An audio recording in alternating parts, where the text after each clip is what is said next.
सुरुवातीला जेव्हा मी व्यवसाय चालू केला होता तेव्हा माझे नातेवाईक, माझ्या घरातले, माझे मित्र सगळे मला म्हणायचे की हे आपली कामं नाही, पण मी त्यांना 100% करून दाखवलेलं आहे की मराठी माणूस हा धंदा करू शकतो. नमस्कार मित्रांनो, मी मराठी उद्योजक गणेश सोपटे, हॉटेल खासबागचा ओनर. गेल्या आपण 2 वर्षापासून हॉटेल खासबाग रन करत आहेत. काउंटरला बसून हा कधीच धंदा होत नसतो. हे मी पहिल्या माझ्या बंद पडलेल्या व्यवसायातून शिकलो, म्हणून मी स्वतः नीतिनियमातनी सकाळपासून रात्रीपर्यंत भट्टीवरती थांबून एक कस्टमर जोडून हा धंदा उभा केला. मी सुरुवातीला JW मॅरेटला नोकरी केली होती, त्याच्यानंतर मी ती नोकरी सोडून 6 ते 7 व्यवसाय ट्राय केले. मला कोणत्याही व्यवसायामध्ये यश आलं नाही. एक शेवटचा ट्राय म्हणून 8वा आपण हॉटेल खासबाग हा व्यवसाय चालू केला.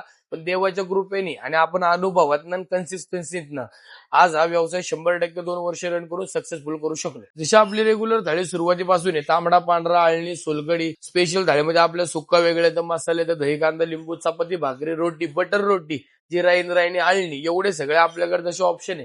तसंच आपल्याकडं फुल रान होतं. रान कस्टमरला तेवढं संपत नव्हतं. त्यांच्या रिक्वायरमेंट नुसार आता आपण तंदूर पण चालू केली आहे. चिकन बिर्याणी तर आपल्याकडे पहिल्यापासून आहे. जर तुम्हाला आपलं करंट लोकेशन हवं असेल तर तुम्ही गुगलला हॉटेल खासबाग नावाने सर्च करा, तुम्हाला लोकेशन मिळून जाईल. वनज मेट्रो स्टेशन जवळ, Vanaz corner, Paramhansnagar lane number 2, hotel Khasbag.